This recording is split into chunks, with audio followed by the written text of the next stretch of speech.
Super hero Bunty. बचपन में ही माता पिता की रहस्यमयी आग में मृत्यु हो गई और तब से वो चाचा राजू चाची रीमा के साथ रहने लगा। रीमा और राजू बंटी को बिल्कुल पसंद नहीं करते थे।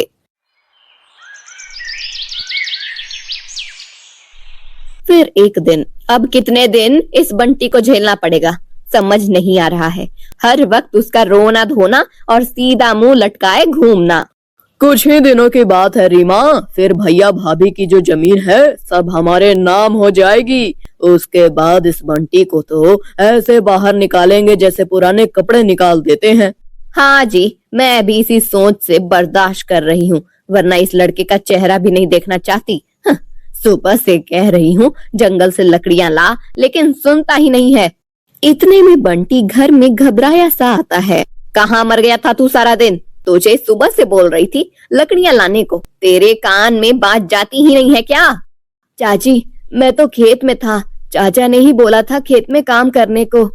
ओए, तू मुझे झूठा कह रहा है? मैंने कब कहा था खेत में जाने को? मैंने तो साफ कहा था पहले जंगल से लकड़ी ला। चाचा, मैंने तो वही किया जो आपने कहा। अब मुझे सिखाएगा तू? हरामखोर, एक काम भी ढंग से नहीं होता तुझसे। तेरे माँ बाप भी ऐसे ही निकम्मे थे, तभी तो जलकर मर गए। तू भी चला जा उनके पास। चाचा, मैं कुछ भी गलत नहीं कर रहा, मैं तो बस कोशिश करता हूँ कि आप सब खुश रहें।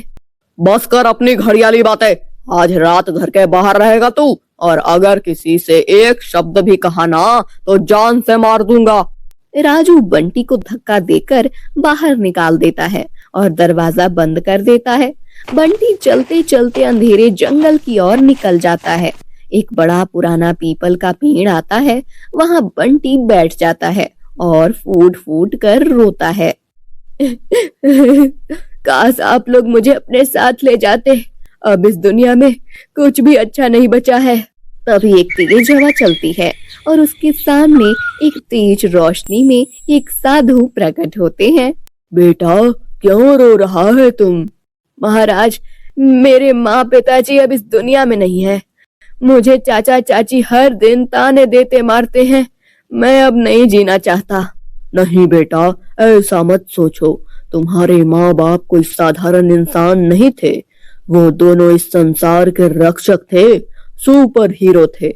उन्होंने ना जाने कितनी जानें बचाई और अंत में इस दुनिया की रक्षा करते हुए उस रहस्यमयी आग में समा गए।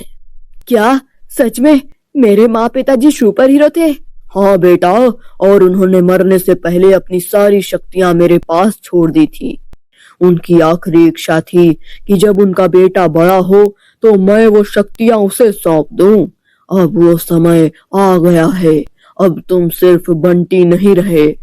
साधु हाथ उठाकर एक दिव्य रोशनी बंटी की ओर भेजती है। वो रोशनी उसके शरीर में समा जाती है, उसके कपड़े बदल जाते हैं, चेहरा चमक उठता है और शरीर हवा में ऊपर उठने लगता है। क्या मैं सच में उड़ रहा हूँ? मेरे कपड़े ये तो सुपरमैन जैसे हैं। क्या मैं अब सुपर हीरो बन गया हूँ? हाँ बेटा, लेकिन याद रखना, ये शक्ति कोई खिलौना नहीं है, ये जन सेवा के लिए है। तुम्हें अब दूसरों की रक्षा करनी है, जैसे तुम्हारे माँ बाप किया करते थे। धन्यवाद साधु महाराज, मैं वादा करता हूँ अब किसी भी निर्दोष को दुख नहीं होने दूंगा। बंटी हवा में उड़ते हुए मुस्कुराता है और वो जंगल की ओर गया और बहुत सारे लकड़ियों को बांधकर वह सीधे अपने चाचा के घर पहुंचा। ये इतनी सारी लकड़ियां तू अकेले कहाँ से लेकर आया? तू सिर्फ 12 साल का है, इतना बोझ कैसे उठा सकता है? चाचा, अब मैं बंटी नहीं रहा। इतना कहकर बंटी अचानक धीरे धीरे हवा में उड़ने लगता है। हे भगवान, ये तो उड़ रहा है, ये क्या हो रहा है? रीमा बेहोश होकर जमीन पर गिर जाती है और राजू की आंखें फटी रह जाती हैं। ये तो चमत्कार है, ये लड़का तो कोई साधारण बच्चा नहीं। बंटी अब जान चुका था कि उसकी राह क्या है। वो हवा में घूमता हुआ गांव की ओर बढ़ता है और तभी गांव की गलियों से उथल पुथल की आवाजें सुनाई देती है। हर दिशा से चीख, बचाओ, राक्षस आ गया, हमारी बेटियां उठाकर ले जा रहा है वो, आग उगलता है वो, सारे खेत जला दिए उसने। मेरे रहते हुए अब किसी को कुछ नहीं होगा। मैं आ रहा हूँ राक्षस, सावधान हो जा। वो सीधा गांव के चौक पर उतरता है। सामने एक विशाल राक्षस था। अब तू नहीं बचेगा, तेरे सामने कोई डरेगा नहीं, आज तुझे जवाब मिलेगा। बंटी अपने हाथों से लेजर लाइट छोड़ता है, जिस वजह से राक्षस गिर पड़ता है। कौन है तू मुझसे नहीं जीत सकता।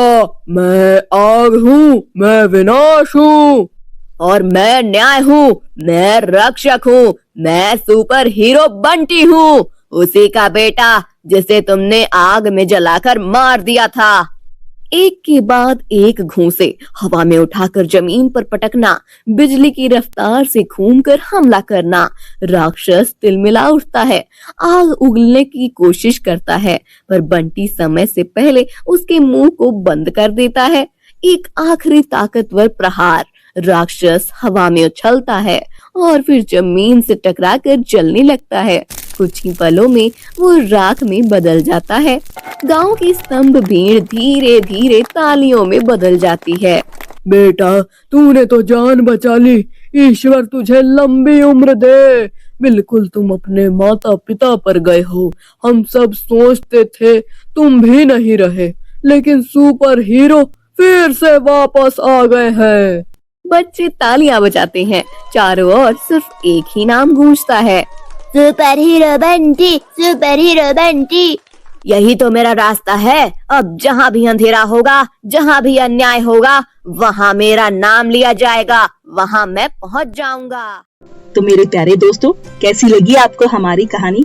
कमेंट करके जरूर बताएं और इसे अपने दोस्तों के साथ शेयर करें। और हाँ, अगर आपने अभी तक हमारे चैनल को सब्सक्राइब नहीं किया तो जल्दी से नीचे लाल कलर का बटन दबाकर सब्सक्राइब करें और बेल आइकन दबाना ना भूलें, ताकि आप ऐसे ही नई मजेदार कहानियाँ देख सकें। तो दोस्तों, तब तक के लिए अपना ध्यान रखिए। धन्यवाद।